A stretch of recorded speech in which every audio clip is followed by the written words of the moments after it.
This episode will deal with sensitive topics, including but not limited to transphobia and violence, and some of this material our listeners might find unsettling. Listener discretion is advised.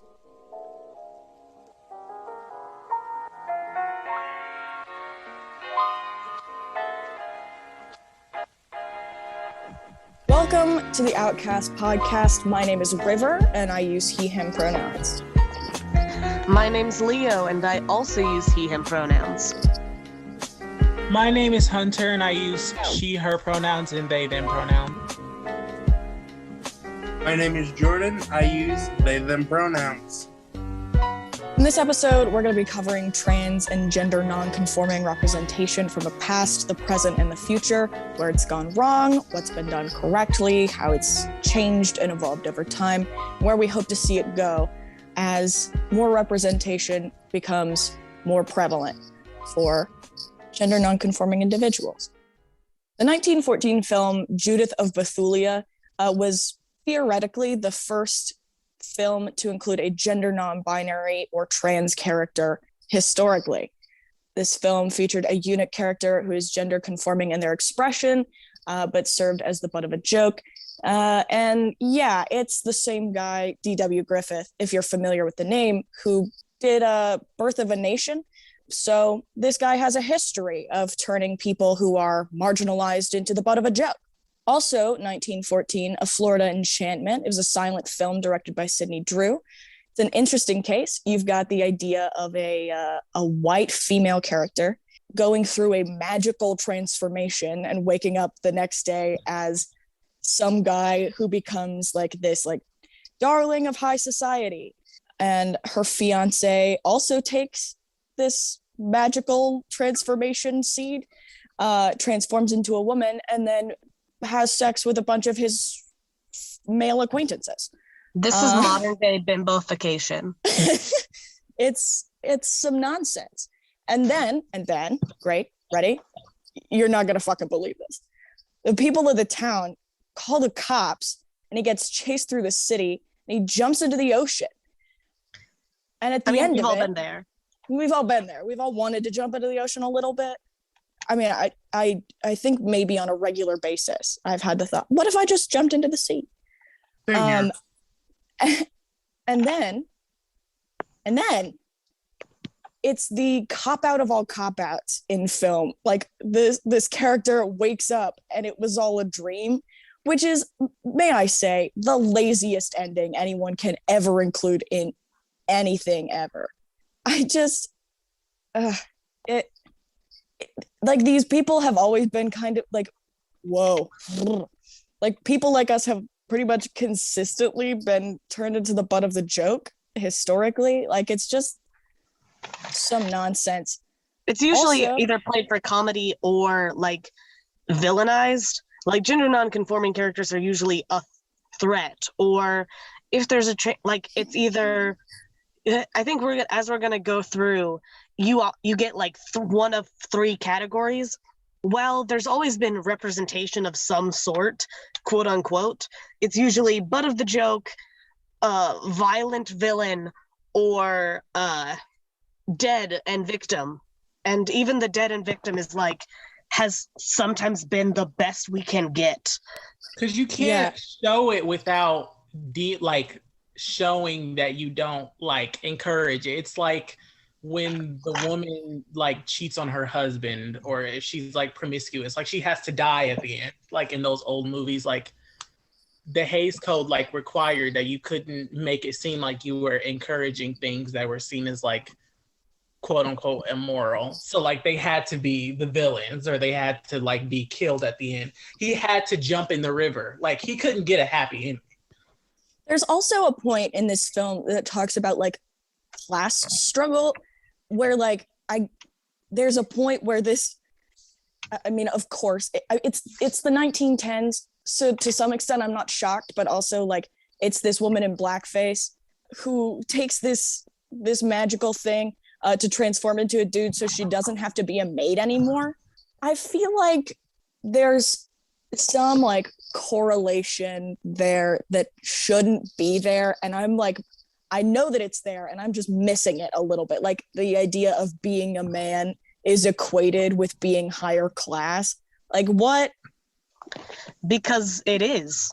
Like, at least in that society. Yeah, that's fair, actually. But I also will say, on that note, we were talking about the Hays Code and like doomed to an unhappy ending. And that's kind of why I wanted to bring up like my personal favorite of like old quote unquote trans representation. I say quote unquote because while this is very much like a trans narrative, at the time a lot of the language was significantly different and or lacking the vocabulary and like the representation to describe it.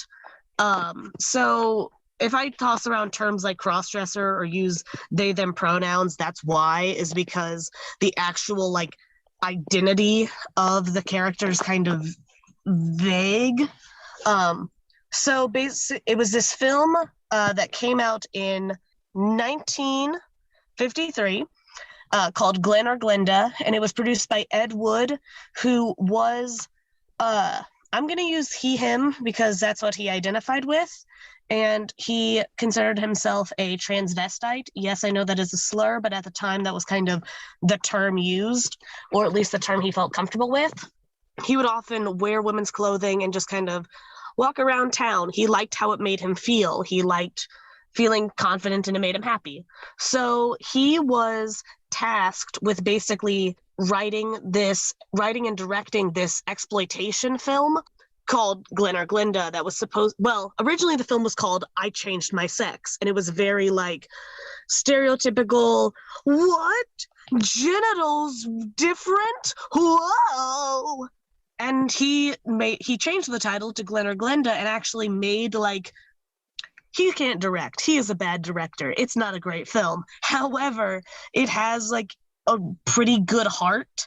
He plays the main character and it shows, and his wife plays the wife of the main character, and it shows like his personal struggle with gender identity.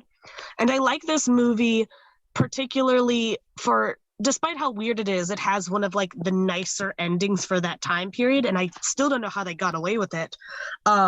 Because while throughout the whole film they're talking about like the legal parameters surrounding sex reassignment and is it ethical, what does it mean, etc.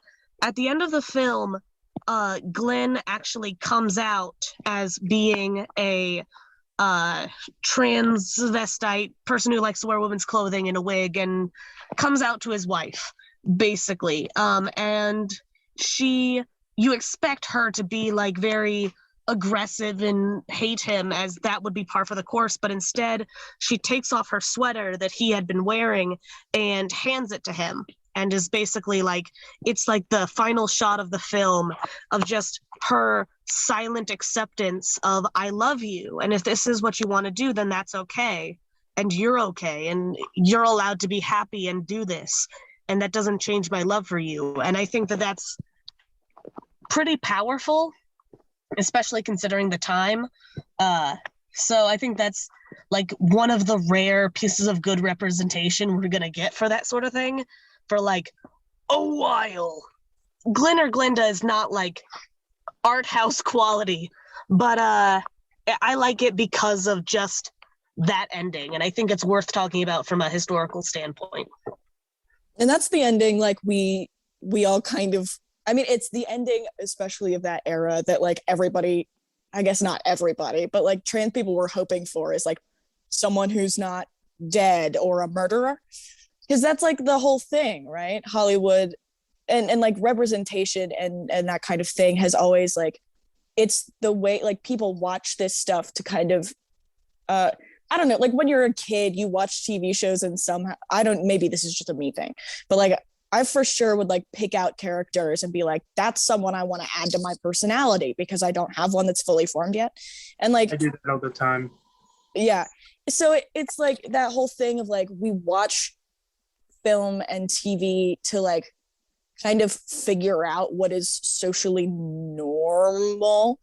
And I feel like that's a thing that, because for so long everybody in Hollywood has been like, trans people are bad, you should be afraid of them, like these are murderers and psychopaths, like that socializes people, especially cis people, to be like, these are trans and GNC people are people that we need to fear. That, I mean, I think that's a big thing in disclosure, right? Like that's their whole thing is like, I don't know, that these stereotypes that we're going to get into here in a minute is like, the stereotype of it is so overwhelming that it becomes kind of all people know, and people kind of rely on that to figure out how to interact with trans people in a way, which is some nonsense. But like slowly, I feel like trans characters, though we're still usually like the butt of a joke,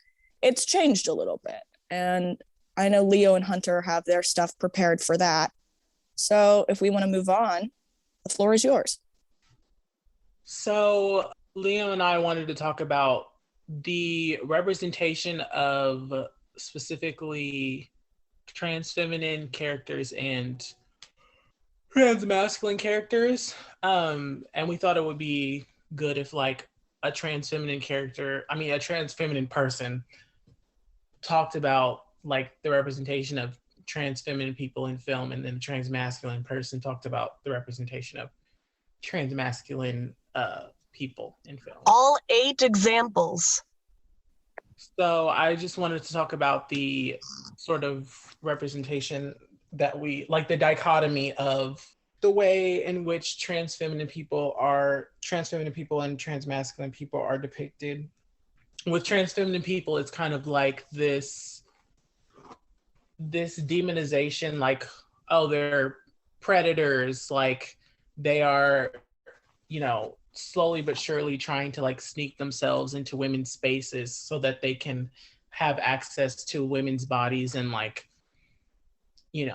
terrorize them. Like there's so many different films where you'll have a murderer and his thing is that he likes to dress up in women's clothing. That's like a byproduct of his overall like quote unquote insanity, is that he likes to dress up as a woman. Or like, comedies like Some Like It Hot, where you have like these 2 straight men who are dressing up like as women to go into women's spaces. Like it sort of creates this, even though those characters aren't distinctly trans feminine, like it creates this idea in cis women's minds that like trans feminine people are just men trying to imitate women so that they can come into women's spaces and sort of take advantage of the women in that space, as opposed I also think that there's something to be said for the opposite of that, which is that trans women exist to trap or trick or somehow take advantage of men, which is the other major example. Yeah, because it's like straight men are attracted to like our gender expression. And so they're attracted to our gender expression, but they're not necessarily attracted to like, there's a certain subset of straight men, I should clarify, that are attracted to our gender expression, but not necessarily attracted to like what's down there. And so it's sort of created this narrative where trans women are tricking straight men, because it's like you see a woman and they show off her presentation and she's very beautiful, and then they do the down shot and then you see her genitals. It's like it's supposed to be like a shocker thing, like, oh my gosh, a woman that looks like this has this kind of genitalia. And so that within itself kind of plays into the idea of like trans women being tricksters, or like the like Ace Ventura, like where the woman is like found out to be like a trans woman and like she hooked up with Jim Carrey's character, and by the end they like show that she's trans by like showing how her genitals are tucked into her underwear, and that whole scene of them like throwing up or whatever. It's like anytime they want to reveal that a character is devious in some way, by the end they'll say, well, she was lying about being a woman. She was hiding her real identity. So this is just indicative of her, like, her being as like someone who is just dishonest. Like, this is just like the first instance of like her being dishonest because she didn't tell us that she was trans. Yeah, And in they'll like reveal. Sorry. yeah, I think we're about to make the same point actually. Like that that like they reveal that like, oh, this person is the murderer, but also at the same time, guess what? They're also trans. Because they're, I guess, equated somehow. That like it's sort of like, I think what it is like partially is like, it kind of plays into like, I don't know if you like with Disney cartoon villains, for example, like if you want to distinguish your Disney cartoon villain from your male lead, you'll make him feminine because like that's an easy indicator to make him sort of like different from your male lead, and then also make him seem a bit more sinister because there's like a foreignness to like a feminine male character, I guess. So I feel like it's a byproduct of like coding of like, oh, this is a man who is like abnormal because he's like, you know, he's a serial killer. And so we're going to give him like abnormal traits for a man and make it to where he likes to dress in women's clothing in secret because that's so abnormal for men to do. And so by doing that, though, they create this image in people's minds of like, that's what trans women are. They are just men who are imitating the aesthetic of women for their own entertainment and like to get off. It's a fetish. You know, they have a fetish for women, and their fetish is dressing up as women, and they just want to be women because it's a fetish for them, and it's to get themselves off, and they want to sneak into women's spaces. It's not that they're like they actually feel like women and they actually are women, but they want to be close to women. I think it's worth mentioning from a historical perspective that this is something entirely invented for film. It's treated like the fear of trans women in the bathrooms plays very much on this fear of men invading women's spaces by dressing as women.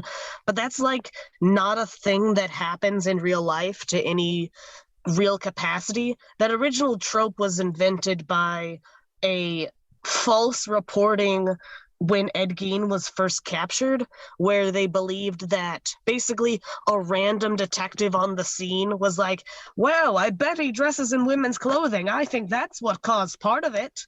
And then some random reporter went hog wild with that.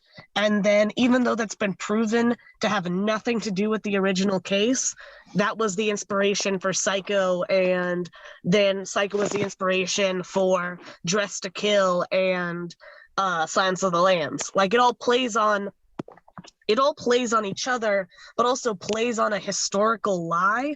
And I think that that's something that we forget a lot of times, or at least cis people forget, that it's like, it's never happened. It goes back to the coding, because like Silence of the Lambs was still utilizing that coding of like, he is a serial killer of women, so we have to give him a certain obsession with women. We have to make it to where he is obsessed with women. He's obsessed with their bodies. He wants to consume them. And so but even they had an understanding at that time period that this coding was going to read as trans. Because even though canonically the character is technically not trans, when you give a character trans coding, that's how the character is going to be taken 9 times out of 10. When you code it that way, that's 9 times out of 10 how someone is going to take the character, because all of the different indicators are there to put the idea in their head. And if you ask someone who the last time they watched Silence of the Lambs was like 5 years ago and they don't remember it to a T, if you ask them, is Buffalo Bill trans? They'll probably tell you yes, because even though They explicitly say in the film, this is not a person who is trans. It's the way that they present him as a character. Like, yes, he is. Like, you can say a million times that this is not a trans person, but you've intended for people to look at them as a trans person. To me, the fact that I almost think it's more sinister that they put the disclaimer via Clarice at, Clarice and Lecter are just like, Buffalo Bill is not a true transsexual. It's like, yeah, you knew the violence that you would perpetuate by doing this, and yet you chose to do it anyway. Yeah, like, it's like they try and spin the film like trying to explain within the writing that he's not trans. And I'm like, yeah, you can do that, right? You can try to sit here and analyze this character to the nines and like try to prove to us that he's not trans, and this is like he wants to consume women because he hates them. But like at the end of the day, the average person isn't going to look into it that much. They're right? not. Like, they're not going to listen to your banter that is supposed to be like uncovering all of these things about. They're going to pay attention to the coding. They're going to remember the coding. They're going to remember what they saw. They're going to remember. This is a man who kills women and then dresses up like them because he's missing something. Yeah, like like they don't call them motion pictures for nothing. People are going to remember what you show them. They're not going to remember what you tell them. That's what they come there for, the pictures. You wouldn't watch it if it didn't have the pictures. That's what they're going to remember. They're going to remember what you show them. They're not going to remember what you tell them. So it's like the Clarice line was just pointless to me because I'm like, nobody's going to remember that. What they're going to remember is him skinning women alive and trying to wear their skin. That's what they're going to remember. Something also I think worth mentioning, and this is a point I got from Lindsay Ellis's video about the evolution of pop culture transphobia, which I think goes into this particular subject very well, is she talks about the fact that it's like, yes, even if we say that these people are not trans women, the turfy transphobes, like J.K. Rowling, don't think trans women are women either. So to say that, like, you're right, it's like, no, my character isn't my horribly transphobic stereotype isn't a trans woman. He's just a man wearing a dress who's doing crimes. And I'm like, yeah, that's how people view actual trans women. Through film language, if the pictures are showing something, that's what people are going to take away from it, because that's the language. The language is not in the dialogue. The language is in the pictures. So that's what they're going to take from it. I think the whole bathroom thing would be solved if we had a women's bathroom and then a bathroom for TERFs that was just filled with alligators. Bathroom. Like, it's like, oh, if you don't think trans women are women, this is your bathroom where there are no trans women. And instead of a bathroom, it's just a pit of like acid and we push them into it. I'm sorry. I'm really tired today. You're valid, and I think that's a spicy take.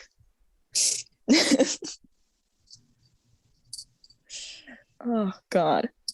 Sorry.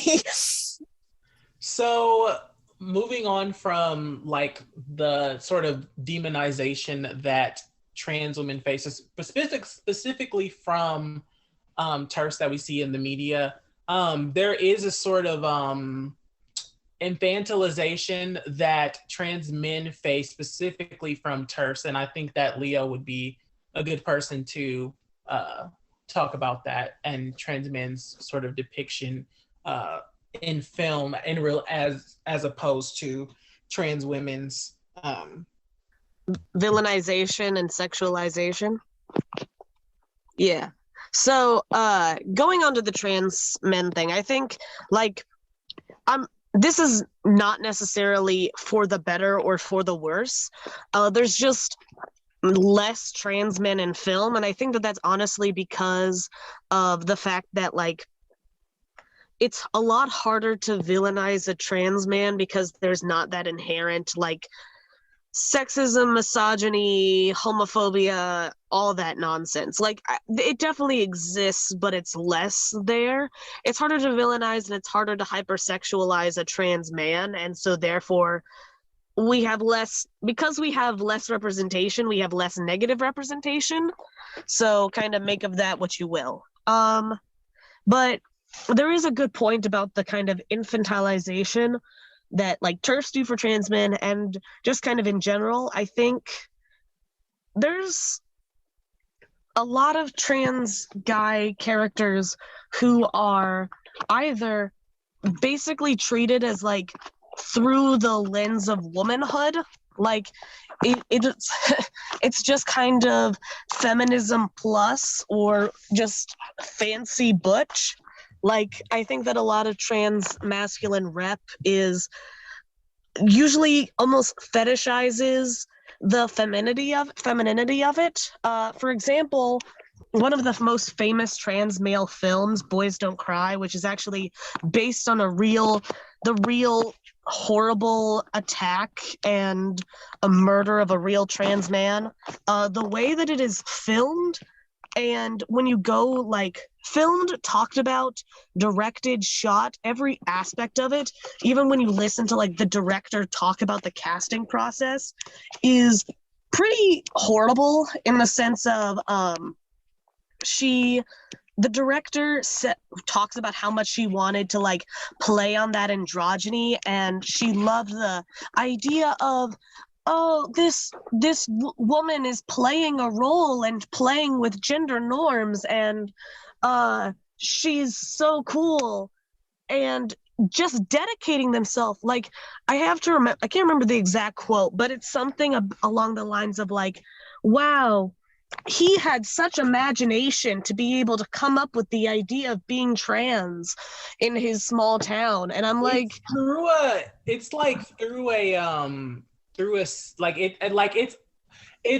what like I would say is like the cis gays. Like it's definitely that. It's like, but it's interesting because it's a cis queer gays. Like it's like it's like I think what happens is like queer people have such a connection to like their queer identity. So like being a lesbian or being gay, that it's like when a trans person comes out, they sort of feel like that trans person is like giving up on this sort of thing or whatever, not necessarily acknowledging the fact that like people can change, and like your connection to your lesbianism or like your queer identity is not the same as everyone else's.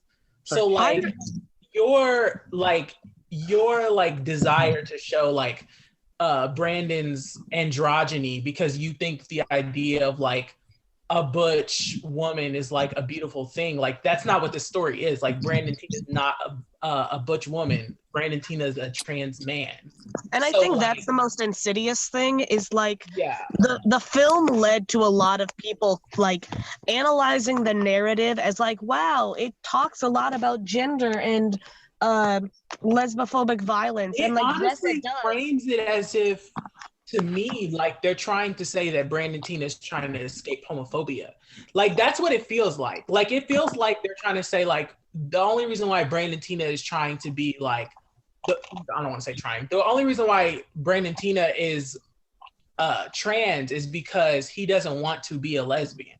Because like he sees the beauty of being a lesbian, and I think that that's where the cis queer gaze comes in. It's like you get so caught up in your cis queer people get so caught up in their identity as queer people that they don't acknowledge the identities of trans people because it doesn't necessarily fit into their cis normative queer sort of world as neatly, especially like someone like Brandon Tina, who is like a trans man who's like dating women. It's like, oh, you know, you're a straight man now. And so it's like they're uncomfortable with the idea of a straight male. So they like want to try and make Brandon Tina as like queer as they possibly can. And it's like, you're taking away from the reality of the story and the reality of the person whose story you're choosing to depict. This is not your story, this is someone else's, because you feel a certain connection to your own queer identity and you're projecting that onto another person. And I think that's the most insidious part of it, is the fact that that film led to a lot of articles and think pieces where Brandon was just like horrifically misgendered post-mortem, which, like, I don't know about y'all, but that's my worst fucking nightmare. And I just want to say, like, it's not just, there is a lot of that, like, basically taking trans male stories and making them like lesbian stories. And I do think lesbian stories are important. That's not to say that. But I think that, like, the fact that there's not always that clear distinction is not great. And I also think that a lot of trans male stories not written by trans men do tend to have a tendency to, like, almost villainize transitioning. In the same way, I think it boils down to, like, toxic masculinity and a fear of men, which, you know, as someone who fears men myself, I get it totally. But like, I think, for example, this isn't a movie, but the L Word basically affiliates their main, like, they have a better trans character in, like, the new reboot or second season, but their first trans character was basically, first of all, had a horrible transition in the sense of everyone was misgendering them. He faced so much violence. It was just really bad. But also, as he transitioned, he got more aggressive and was even, like, abusive to one of his partners. And there's also, like, having to carry a pregnancy. And it's just a whole fucking mess of basically every terrible thing that can happen to a trans man, while also affiliating transitioning with becoming masculine and therefore bad. I think that, like, if we're just going to go back to the Florida Enchantment for a second, we can kind of see that almost in the way that both of their gender potions are depicted. For example, with Fred, he becomes a woman, has sex with a bunch of men, which, you know, good for her, him, whichever, good for them. But then is chased through the town aggressively. And I think that that's kind of a good metaphor for trans women in film. You have both the villainization and the hypersexualization. And then we go over to the female character in that film, and she uses her potion and the gender to climb the social ladder and doesn't seem to face a bunch of consequences. And I think that that is not to say that, like, trans men don't face consequences in film, but I do think that that's more the narrative that gets pushed, is like, you are becoming a man and therefore gaining something, or you're becoming a man to avoid the difficulties of being a woman. When I started my transition, right, I had cis dudes actively tell me, well, you only think you're trans because you want male privilege. And I don't know if they understand how this works. Just, like, it's not it. There's for sure, like, this idea that trans women it's like the TERF idea of, like, trans women had everything and are giving it up, versus, like, trans men are trying to gain something from transitioning. That, like, the male identity is something to be coveted rather than, like, but also something to fear. And that's something that's really interesting to me, is that, like, being male is desirable, but also, like, being male is something that is, like, worthy of being feared. It's an interesting dichotomy, I think. I think most trans and GNC rep historically has been to placate trans and GNC people, because there's this GLAAD report. They cataloged, like, roughly 100 episodes and, like, storylines of scripted TV, and, like, the majority that contained trans characters, right? And the vast majority, over 50% of this of like the episodes that they found were categorized as like negative representation, and 35 was like decent to problematic, and like 12% of these like episodes that they found were like accurate and good representation. And I feel like people are putting in, I don't know, I should keep my mouth shut. Thoughts on that? I think modern representation for trans people is definitely more placating than anything. But I think when it comes to like older representation, it's always been for not us. Like specifically, it's been a matter of catering to what is either funny or horrifying for specifically cis male people.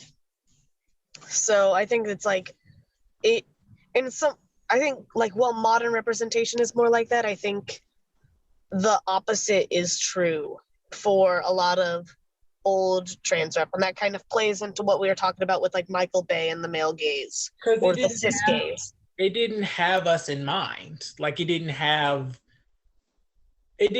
our feelings in mind. It didn't have our humanity in mind. So, you know, when it came to depicting us, like positive representation was irrelevant because they weren't thinking about like, how is a trans person going to feel about this? Like, because they never even got to the idea that trans people are even people whose feelings they should even validate in the first place. So why would they think about their feelings? I remember like some of the first trans characters I saw played by trans actors.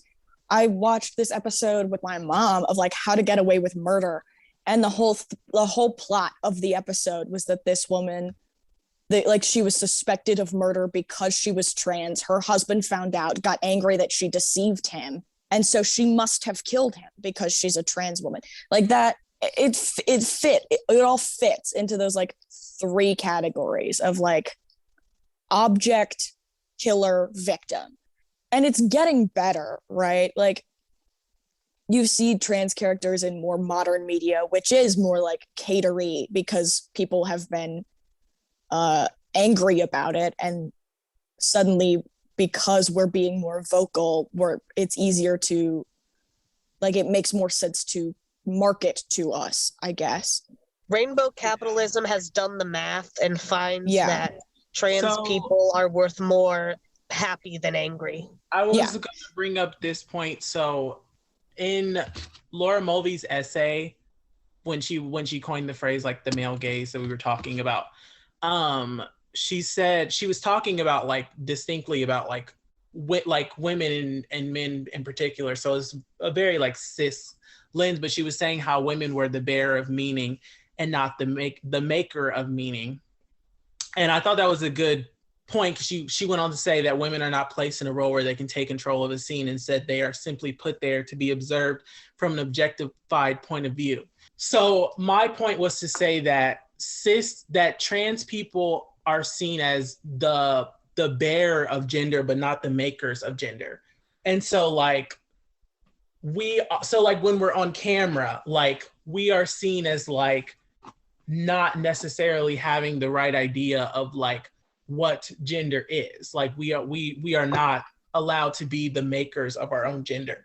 And so like when we're not allowed to take control of our own depictions, like when it comes to like us in scenes, we are objectified by a cis gaze, because it is cis people who are depicting us in our stories and selling it back to other cis people because they don't have our ideals and our feelings in mind. They only have their own. We exist for the contrast and for the parallelism of how trans people approach gender versus how gender is quote unquote supposed to be approached. Yeah. And I think more recently, like, yes, trans rep has historically been so horrifically bad, but there's some part of me that's like, yeah, but at least we have representation, you know what I mean? And I feel like that's something that, like, I'm trying to kind of push that perspective out of my own head, that like bad representation is not not representation is not a good thing in and of itself. Good representation is a good thing. But I think for like trans femme and trans masculine people, like that is becoming more prevalent, while like gender non-conforming and non-binary characters are still kind of reduced to like robots and aliens. I'm of the opinion, I'm one of those people that's like non-binary fits under the transgender umbrella. Like when I'm talking about trans people, I'm also talking about non-binary people because non-binary people are trans. But like when we talk about trans rep, we often don't include non-binary people because there is so little good and positive representation. And I know Jordan did their work on that. If you want to take the stage, my friend. There's been a lot of terms going around: gender non-conforming, non-binary, and transgender. They are similar in a few ways, but they are very different too. A gender non-conforming person is somebody who doesn't give in to societal pressures to conform to gender norms and roles, while many people who are gender non-conforming also identify as transgender. Not all gender non-conforming people do. Basically, the way they express themselves or present themselves is not typically associated with their gender. A person who doesn't identify as all the way male or all the way female, sometimes they don't identify with either of the genders. Sometimes they're called NB for short, which is a gender neutral term instead of boy or girl.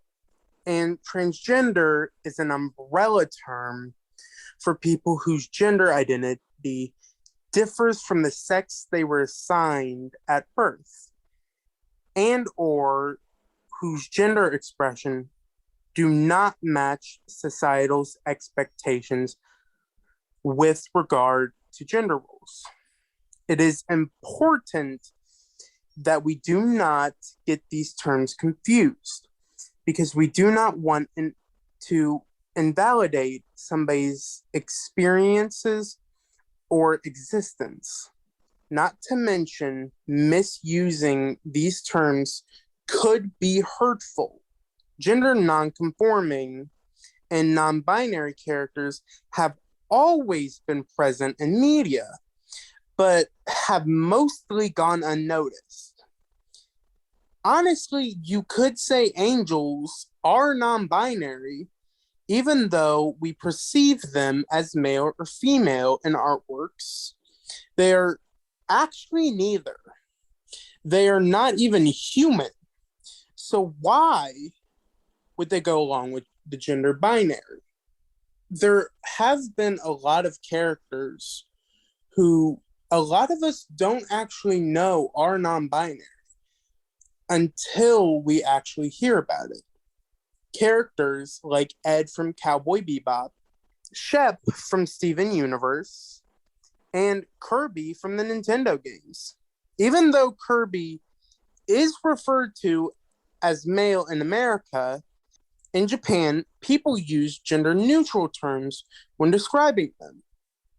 While researching this topic, I found out that a character from one of my favorite films, John Wick, has a non-binary character who is played by an actual non-binary actor, Asia Kate Dillon. It's really cool to me because action films now include characters who aren't stereotypically the strong man or the damsel in distress.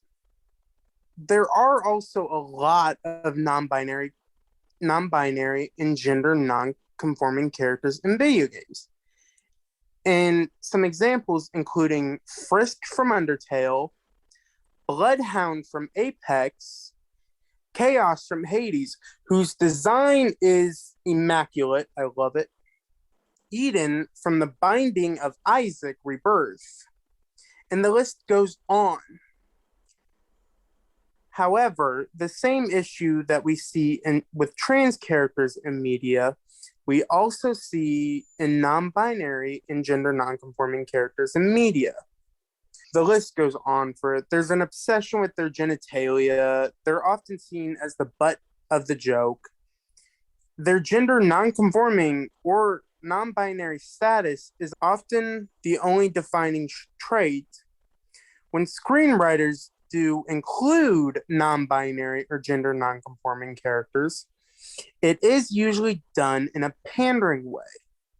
If you look at the character All from Zoolander 2, they were clearly a non-binary character who was there just to be made fun of. The first scene where All was introduced was met with jokes about their genitalia and pronouns. The screenwriters thought it would be funny to use pronouns as himself. I've seen that clip and it's god-awful now. To describe All, but that shit pretty damn offensive. And the worst part is, it was Benedict Cumberbatch. I love him. Cis and binary actors have always played trans, non-binary, and gender non-conforming characters, which is problematic because roles like these are limited. And this takes the opportunity away from other gender non-conforming, non-binary, and trans actors. Gender non-conforming, non-binary, and trans people need to be able to tell their own stories. Having good gender non-conforming and non-binary characters would not take place of trans characters.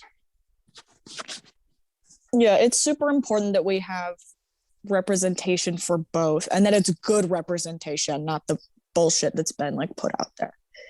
Yeah. Honestly, in my opinion, my favorite, one of my favorite series, Umbrella Academy, does do gender non-conforming and non-binary and trans characters very well. Klaus is a non-binary individual who suffers with mental illness. They are not just that trait. And I love it because I hate to say this, but I can see myself in that character. And of course, it's the character with the most trauma.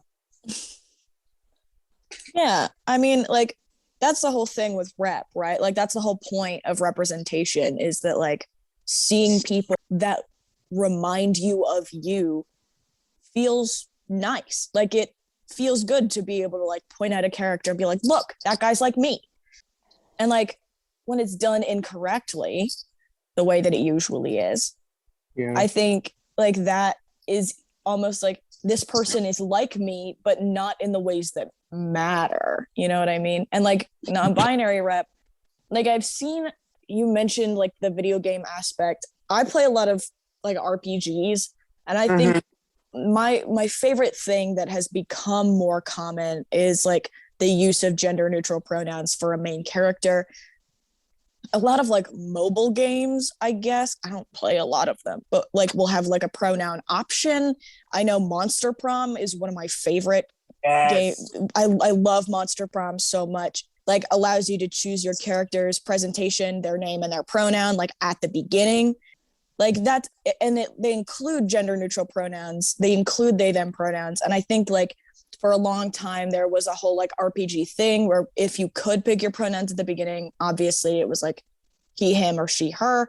And, like, this kind of new wave of, like, indie games, like, bringing in the idea of, like, hey, maybe we don't do that and we include everybody who's in our fan base. Yeah.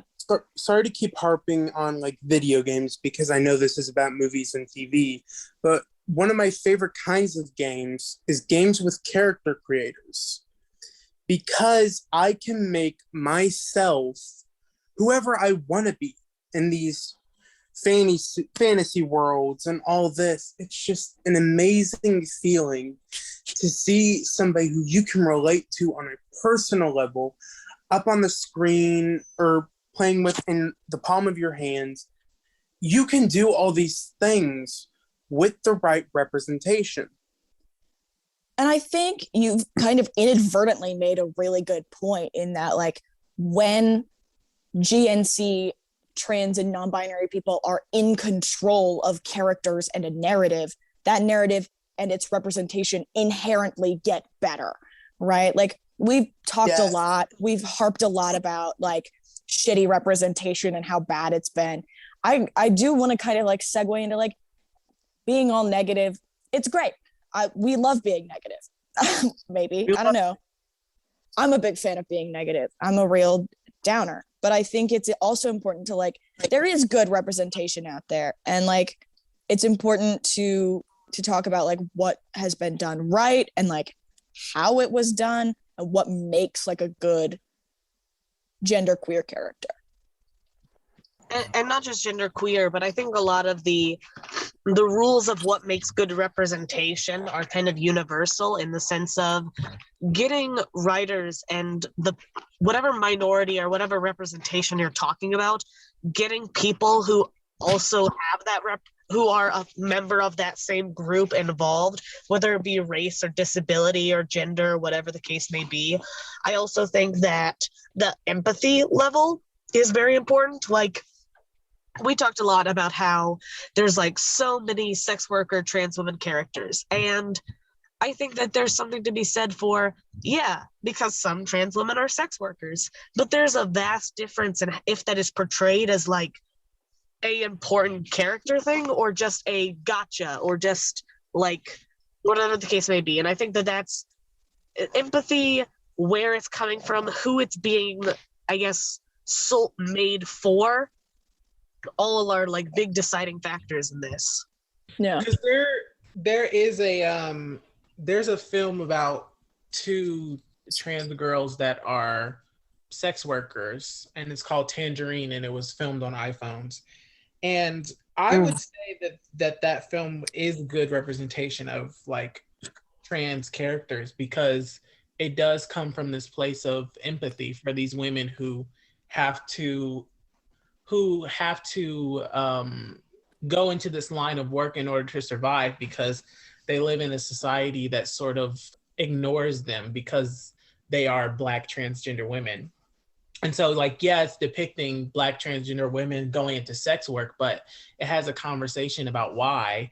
And it goes beyond just like the sensationalization of it, but you see them on their entire day. You know, you see them at their ups and their downs. You hear their every thought, their feelings, who they love, like all of this different stuff like that encompasses like a human being beyond just like, you know, the usual depictions of trans women in sex work, which is usually just like, oh, you get in the car with a trans woman who's a sex worker and then you touch her genitalia, and then it's like, oh, like it's beyond that, you know? Yeah, I get what you're saying. In my opinion, I think for a good representation from me is kind of like one joke, then you're done. Because I watched the movie, this hasn't to do with like trans representation, but I watched the movie Shazam, and Billy Batson's foster brother makes one joke about his disability, and then it's never really brought up again. I like representation where we feel like this character is real. Yeah, I think that's a big thing with like, I think with that type of rep that we're talking, that's like catering to people who are angry that they aren't represented. It's like, then they boil that character down to one thing.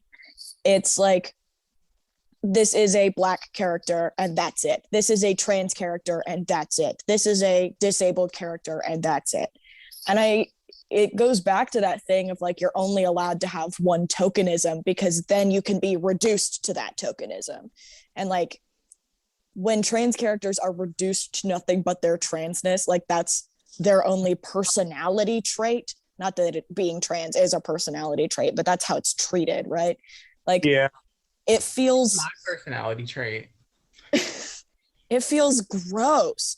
Like that Yeah. person isn't allowed to have a personality outside of being different in this way. Like it's because it's all about how you approach representing a character that has a marginalized experience. Because I think because people use marginalized characters to talk about big issues instead of using a marginalized character's own personal life to talk about those issues. So it's like you see this overhanded, you see these people trying in this overhanded way to talk about trans issues, and so they give the job to this one trans character to encompass like every single trans issue instead of just depicting this one single trans life and you seeing in those small moments like what transphobia can do. Like that's why I like Tangerine, because they don't really talk about the transphobia that the women face in society. They don't really talk about it because the people that are at the center of the narrative are two Black trans women. So of course they're not going to really talk about it. This is their lives. But we see how they don't really have a place to go. We see how ignored they are. We see how people treat them. We see how they feel about themselves. And in those small ways, you know, we see how we as a society have sort of made it to where trans women feel like they have nowhere to go.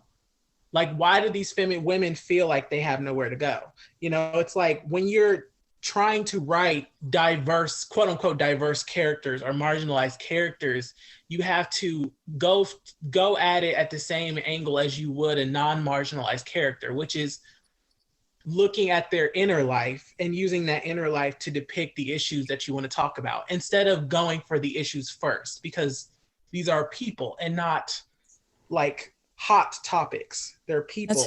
That's how you end up with like one-dimensional characters that are like there are plenty of trans characters that get beaten to hell and back because that's their defining characteristic. And like, I don't know, I worry that the criticism of trans representation is going to kind of turn the rep that we do get into almost the Love Simon narrative, where it's the same story over and over again about like the struggle of coming out and transition, and like that's it, instead of like just looking at people the way that they are. Like, your story doesn't have to have a reason for this character to be trans. They can just be trans and in your story. Like, I don't think that Euphoria as a narrative is perfect, but I do like the depiction of Jules in the sense that I think that Sam Levinson understood on some level that if he was going to talk about this transgender teenage girl, that he was going to have to, you know, look at her life in the same way as he looked at the other teenage girls. Like, even though her life was slightly different, right? Like, she's, you know, going through hormone replacement therapy, and, you know, she has to deal with transphobia and all this other stuff. You know, you see her get on the little Grindr app, and she has her little Grindr hookups, and like, she's not like, there are aspects of her life that are different because she's a trans girl, but like, it's not, she doesn't ever talk about trans issues in this heavy-handed way. It's very realistic. You just see her live her life, and then you see how the ways in which society has functioned and how gender has functioned and how it's sort of isolated certain people. And so it's like, it's good representation to me because it has the conversations that a lot of people want to have, but it does it through the lens of entertainment and through the trans character relating both to the trans people watching, but also to the cis people who might have had similar traumas as Jules, whether they lost their mom or they have a difficulty with, you know, their relationship with their father, or if they're falling in love for the first time, or if they had a hypersexual relate, or whatever it is, right? Right. There's more that's relatable about, right? Exactly. And so it makes it to where the trans character is allowed the ability to have the same universality that all of the other characters have, even though they're still accurately depicting a trans experience. You can relate to parts of Jules the same way you can relate to parts of Nate, who is, you know, this white, straight male.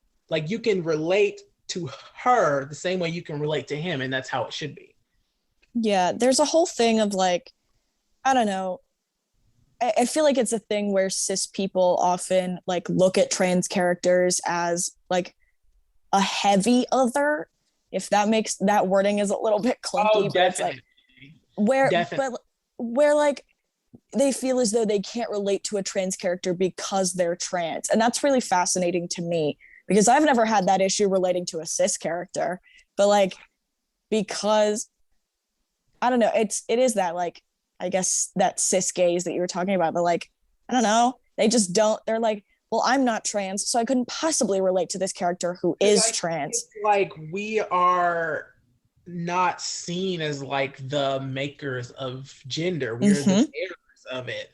Like, we are the bearers of the fact that we were born, like trans women are bearers of the fact that they are born being seen as men. Trans men are bearers of the fact that they are born being seen as women. They're not being seen as the makers of manhood or the makers of womanhood. And so when they step into their manhood or their womanhood, they're viewed through this objectified lens, like through this sort of cis lens of like, I can't relate to you because you're not, like, gender is the one thing that society was like, this is always supposed to stay the same. Like, yeah, people are gay or bi or whatever, but like gender was always the one thing that was supposed to sort of stay how it was. And trans people sort of go against that. And so cis people look at trans people and they're like, you are so far out of like the way my mind works. You know, it's like interacting with us changes their entire worldview, and that's scary. And that's, I feel like that's the reason why you, for one, don't see a lot of trans representation, but also when you do have it, cis people don't feel like they can relate to these certain characters because they don't necessarily feel like they have the same ideals about gender or whatever have you. Yeah.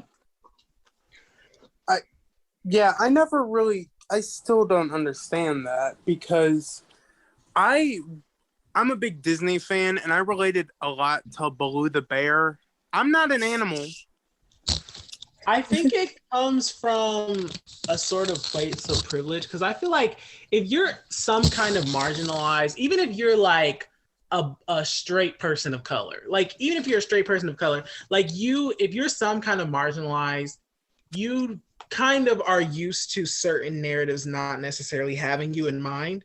So like you can watch something that doesn't include you and like be a-okay.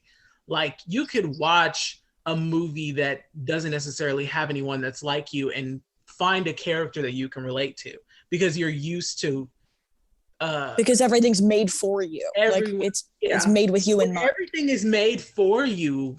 Then you have to finally step into something that isn't made for you. It's hard for you to relate to that because like with white straight men, for example, it's like, no offense, but like the way in which they interact with media is that it's their perspective being sold back to them. So when you step into a perspective that is outside of your own, that is foreign, they're not used to doing what the rest of us have to do, which is sort of project and find that relatability between the lines. We're not having our own narratives be sold back to us very often, but they are. So it's like when they have to do it on the rare occasion, it doesn't feel like entertainment anymore. It's like work to them. Yeah. It's definitely like work. They don't like doing it. Yeah. I do see how people see it as work, and gender non-conforming and non-binary characters do have the same problem where they're so far out of the norms that people just genuinely don't know how to write for them. And I'm using air quote, it's hard to do research. Yeah, Google is free. Like it is not hard. But I think in the whole thing of like gender non-conforming and non-binary characters as like non-human, like why do we keep getting Transformers? I don't want to be an Autobot.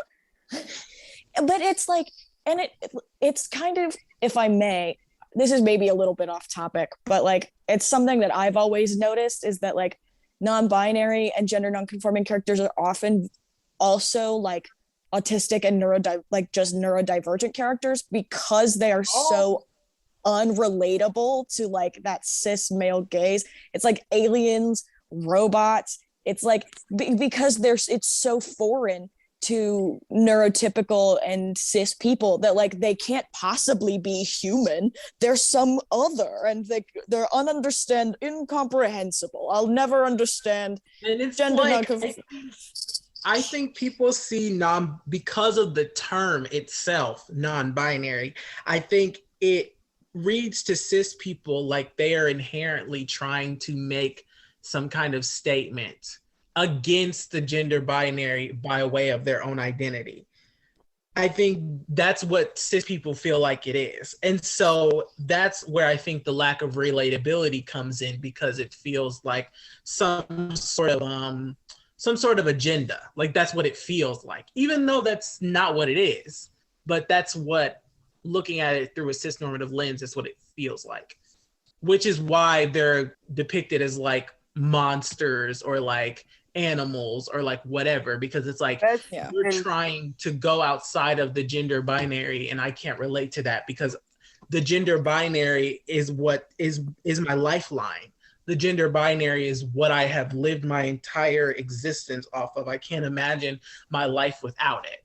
So like someone who wants to exist outside of that, it's like I cannot relate to you. And the idea is like neither should anyone else. It's like it is meant to feel dehumanizing, and that sucks. Definitely. It feels like the only thing we really get are like Loki, Brave Little Toaster, and the Alien. Yeah. We don't get anything like, we don't get well-written characters anymore, or ever, really. Well, we do get them every now and then. I feel like, and because I do want to like circle back, because it is like marginalized identities that like we don't, when we talk about representation, right, of trans people, most of the representation that we get that like is mainstream and common and that cis people will find, and if they're not like digging for it, is like middle class, like able-bodied, like white people. And I feel like there's not enough contribution from that diversity that because it's that whole thing of like, yeah, but I can't write a lesbian in a wheelchair. Those don't exist, as if those people are like non-existent. And I feel like we don't hear enough from like religiously diverse or racially diverse or like disabled and neurodivergent trans people also, as much as we should. That's also why I liked Jules. I'm always going to go back to that, but that's why I always liked Jules, because I liked that in the narrative you have this trans girl who, instead of them writing this narrative where it's just this guy and this trans girl and then them falling in love and whatever, and like I'm a straight trans girl, so like glass houses, but like it's nice to see like a trans girl falling in love with a girl and like sort of having that sort of like existing outside of like trying to appeal to the male gaze. Because I feel like Jules' characterization in her relationship with Rue, even if it was toxic and they weren't necessarily like romantic, it sort of battled the idea that trans women exist strictly to trick straight men. Because here you have this trans girl who has fallen in love with this tomboyish lesbian. And she's like not trying to like find a boyfriend, you know. It's like she's falling in love with another girl. Like she's so I want more of that, honestly. Just like more trans representation that exists outside of like this trans person is trying to conform to straight society, or this trans person is like a gay person who couldn't hack it or whatever. Like there are a lot of ways in which like representation is really limited, you know, and like it is that kind of like the contributions of people who are multiple who fit into multiple marginalized categories. Like their voices, I think, often get overshadowed. But I think there are other ways. Like, I mean, I don't know about y'all. Like there are a lot of ways in which trans and GNC and non-binary rep is like so limited, and I don't know. Like it doesn't representation obviously is not like the end all be all, right? Like it can't do everything. And I don't know. I kind of want to talk about like the limits of representation. I think the limits of representation. I mean, because here's the thing, like representation is not going to like make people not transphobic, right? Like there's still some very transphobic people that are going to see trans representation, and like they can't get to Laverne Cox or MJ Rodriguez, but they can get to someone like me because I live down the street, and they can take out the anger that they got from seeing Pose or Orange is the New Black or whatever, and then they could just take it out on me one day because I'm more accessible to them, you know, or whatever trans girl that lives near them that they can sort of take it out on. So like, representation will never necessarily be a blanket for, you know, remedying like the transphobia that is within society, because film and television are not the reason that society is transphobic. Film is a reflection of that society that is transphobic. The reason that trans people were depicted the way we are in film oftentimes is because within legislation our feelings are not recognized. So the film that is, you know, reflecting the society and selling itself back to itself is going to reflect that society where in the bylaws, in the legislation, trans people are not allowed to exist. So when we talk about going beyond like representation, I think we could have the representation, but I think that it's separate from the actual changing of laws and like the work on the ground. They're two separate things. I would say the representation is just like a nice little treat for trans people. It's Susan Stryker said, having positive representation can only succeed in changing the conditions of life for trans people when it is part of a much broader movement for social change. And I feel like that's kind of like, that's the whole thing, is like representation is great, it's fine, but it needs to lead to something else. That is not the end all be all, it's a means to an end. Yeah, and we need to